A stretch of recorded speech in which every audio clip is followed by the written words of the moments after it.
Bismillahirrohmanirrohim. Assalomu alaykum va rahmatullohi va barakatuh. Hurmatli yurtdoshlar, mana o'zingiz ko'rib turganingizdek, kuz tugamasdan turib qish o'z hujumini boshladi.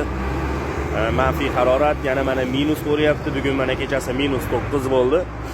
Hadiya fondi har yilgi kabi o'zining ko'mir tarqatish jarayonini yana boshlab yubordi. Bugun mana ko'mir tarqatish jarayonining birinchi bosqichidamiz. Inshaalloh ko'plagan yurtdoshlarimizga bugun ko'mirlarni yetkazib beramiz.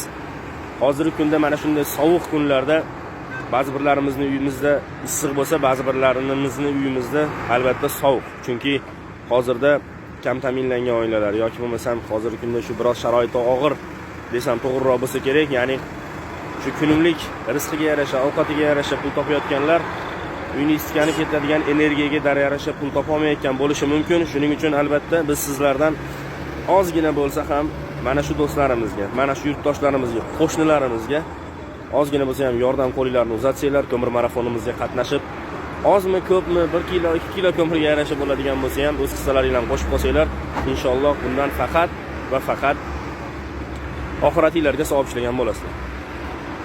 Hammani shunga jalb etmoqchimiz, hammani shunga da'vat etamiz. Ko'mir tarqatishning qolgan jarayonlaridan ham inshaalloh yana videolarni yuklab turamiz. Assalomu alaykum va rahmatullohi va barakatuh. O'zingizni ehtiyot qiling.